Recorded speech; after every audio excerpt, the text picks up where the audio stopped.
Joining us now to continue our discussion of the debt crisis is the Speaker of the House, John Boehner. And, Mr. Speaker, welcome back to Fox News Sunday. Chris, it's good to be here. Think about this remarkable conversation we're having. A year ago, we just passed a health care bill. We had a stimulus bill that was passed the year before. It was all about how much more spending Washington could do. And here we are in the 6 months after a new Republican majority, and all the discussion is about how many trillions of dollars we're going to cut. This really is a pretty remarkable change here in Washington, D.C. All right. Having said that, you had a meeting, a conference call with the Republican leaders yesterday in which you said you want to be able to announce a plan, the framework of a plan today before the markets in Asia open. Are you going to announce that plan?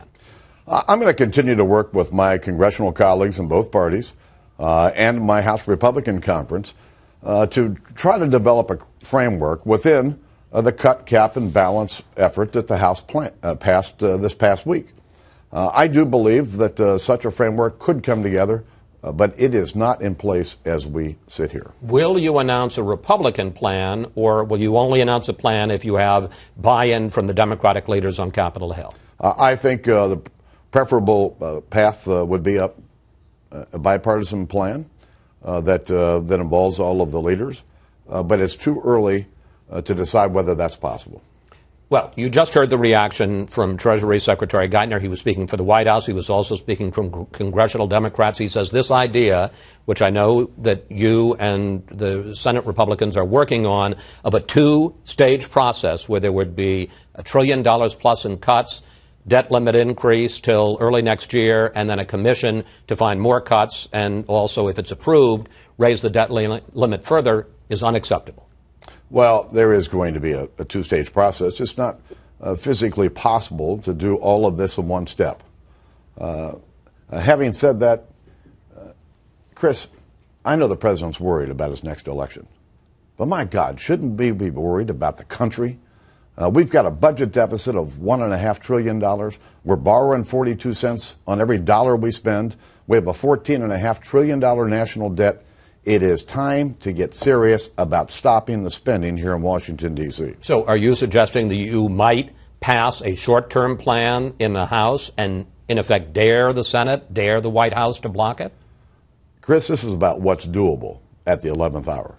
And remember this, and you mentioned it to Secretary Geithner. The House has done its work. We've passed a budget. We passed a plan. We passed. I know, but they've been defeated. And balance. They've been defeated. And not one time in this whole process have Senate Democrats or the White House passed a budget, put a budget out there, or even put a plan out there.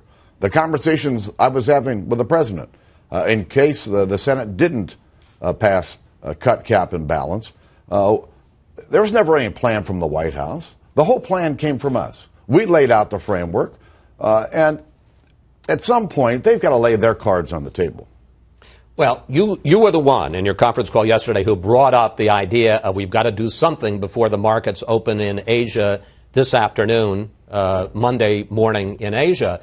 How do you think the markets are going to react if the end result, the headlines at the end of the day and in tomorrow morning's newspapers are no deal? The American people are asking the question, where are the jobs? And while Asia may be important, really, this is about American jobs in the American economy. And if we don't do something serious about controlling our debt, it's hanging over our entire economy like a wet blanket. That's why I believe that taking serious steps towards solving this problem will, in fact, breed more confidence in our economy and to help create jobs here. I'm going to do my best to work with my congressional colleagues, my House Republican colleagues, to be able to put a framework out there today to begin to remove this wet blanket. But I just want to pursue this again. You talked about putting a framework out today. You're saying you would not do that unless you have Democratic buy-in. I would prefer to have a bipartisan approach to solve this problem. If that's not possible, I and my Republican colleagues in the House are prepared to move on our own. Today? Today. And that would be a Republican plan, and it's along the lines I've talked about, the two-step process. Cuts now, debt limit increase into early next year? I don't want to get into all the details of what it may or may not be. If I have the details, Chris, and we're ready to announce it, I'd be happy to share it with you. We're not there yet. The S&P ratings agency says that it will consider downgrading our debt even if the debt limit is increased if you end up with a short-term deal that indicates Washington isn't serious about dealing with this issue. Isn't that a concern, that the markets could look at $1 trillion cut and a short-term deal that kicks the can down the road into early next year and you get another market meltdown? I think it's important that we deal with our long-term problem. It's serious.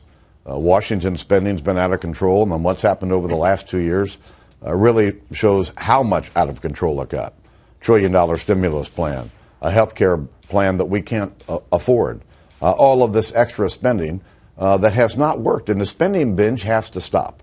And our efforts all year have focused on trying to stop it. And as I look at trying to put together a plan with my colleagues, I'm going to work within the framework of cut, cap, and balance, because those are the three things that have to happen if we're going to instill confidence in our economy. But when you say cut, cap, and balance, the Senate resoundingly tabled the idea of a balanced budget amendment. You're certainly not going to insist on that again, whether it's a good plan or not. I continue to believe that a balanced budget amendment is the greatest enforcement mechanism to bring Washington spending under control. But you're not going to make that a condition. I'm going to continue to develop a framework within the principles of cut, cap, and balance. I want to go over one part of the grand bargain you were negotiating with the President and the White House, and I went over this with Secretary Geithner. You said in your Friday news conference, you agreed to $800 billion in new revenue last weekend in a meeting with Secretary Geithner, and that the President moved the goalposts. You heard his response. Well, we didn't really have a deal. Did you have a deal with Secretary Geithner? Last Sunday I thought there was an agreement of $800 billion in new revenue coming from a flatter, fairer tax system that would get our economy moving again, employ more Americans, and bring more revenue to the federal government. And I believe that we could get there. On Tuesday, the President said they needed more revenue. Mr. Cantor and I told the President, no. Wednesday, they said they needed more revenue. We said no. Thursday, need more revenue. We said no. On Friday afternoon, when the President called me and demanded $400 billion in more revenue, there's no way you can get that out of tax reform other than raising taxes on the American people. It was time for me to step back and to begin to figure out what's the path forward. Because it wasn't just the additional revenues the President wanted. Their willingness to make fundamental entitlement reform, real cuts in spending, they continued to resist at every turn. And that's when I finally decided it was time to say no. It was time to reach out to my fellow congressional leaders and my House Republican colleagues and to develop a congressional plan to deal with this problem. I want to pick up on one part of this because it's causing some heartburn for, frankly, House Republicans.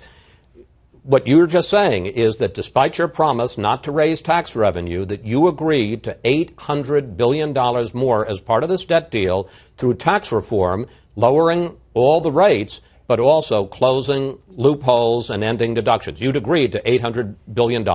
Yes, because I thought we could get new revenues out of a growing economy that had more Americans working, more Americans paying taxes, and the fact that a fairer, flatter tax code means that we would have had a more efficient system of people understanding what their tax obligations were and our ability to collect what was due. Between the two, I believed that we could accomplish $800 billion without raising taxes. But that was raising tax. It wasn't raising tax rates. It was raising taxes. Oh, it was not raising taxes. If you look at how it was outlined, we agreed that taxes would have to be reduced from the current law, current policy, all the way down some $2.7, $2.8 trillion from what the current law is. Yes, it's about $800 billion over what the current policy is, but I thought that we could achieve that amount of money through fundamental tax reform, both on the corporate side and personal side. There was a very interesting development today, and I want to pursue it with you. A couple of times, Treasury Secretary Geithner seemed to raise the possibility of the grand bargain again, and I know some administration officials are saying, well, would Boehner go back and accept the $800 billion? I don't know. It may be pretty hard to put Humpty Dumpty back together again. But my last offer is still out there. I've never taken my last offer off the table, and they've never agreed to my last offer. So your last offer, $800 billion in new revenue and entitlement cuts, spending cuts, that's still on the table? Still on the table. They know what my last offer was. But again, I think a better path forward at this moment would be to work with my bipartisan congressional leaders and my Republican colleagues in the House to put together a process that's doable. There is considerable criticism among House Republicans, and I'm sure some of them are going to shake their heads watching what you've just said, that you're too eager for this grand bargain. You're too eager to make a deal with Barack Obama. What I'm eager for is to do the right thing for the country. I didn't come here to be a congressman. I came here to do something on behalf of my country. I didn't want to be Speaker of the House because I needed a big fancy job. I wanted to be Speaker so that I could lead an effort to do the right things for our country. We've got a spending problem. And I'm going to do everything I can to try to tackle this problem in as big a way as I can because it's the right thing for the country. Even if it causes heartburn in the House GOP caucus? This is about doing the right thing for our country. You now say that you and the president are from different planets. You have two entirely different views of the world. What made you ever think, what makes you seem to think even now, that you can make a deal with this president, with his views, on trillions of dollars in spending, entitlements, and taxes? Well, Chris, I was born with a glass half full. I'm the optimist. And it's about trying to find common ground. Yes, I understand the president feels that we need a bigger government and more spending here in Washington. I believe allowing the American people to keep more of that money is the best way to create jobs and grow our economy. But having said the fact that it's almost like we come from two different planets. My job on behalf of the country is to find as much common ground as we can to help move the country ahead. But Democrats are saying, and you heard this implied by Tim Geithner just before you, that you end up looking bad with voters because you walked out of the talks twice and you are willing to risk default because you want to cut Medicare and Medicaid to protect the tax cuts for the wealthy. Well, I'm not going to get involved in all that political sniping. I'm interested in a solution to the problem that we face. I don't want to see default. I don't frankly want to get anywhere close to it. I think it would be You are close to it now, We're sir. bad for our economy and bad for our country. And so I'm trying to find a common ground that's doable in the time that we have remaining. Well, let me just ask you, and that's the last question, sir. How disappointed are you? Because according to your plan, as we understand it now, and it may change, $1 trillion in spending cuts in the short term. How disappointed are you that after months of talking, after this urgent deadline, that it seems now that maybe the most that Washington can come up with when you're going to spend $46 trillion over the next decade is $1 trillion in spending? After over 6 months, conversations with the president about doing the big deal, about taking a big step in the right direction, it's pretty clear to me that they're just not willing to do it. That the next election matters more than doing what's right for the country. I'm not worried about the next election. I told the president months ago, forget about the next election. If we do the right thing for the country, we won't have to worry about who's going to get elected and who isn't. Speaker Boehner, I want to thank you as always, for coming in, and we will see how the world turns this week, sir. We sure will.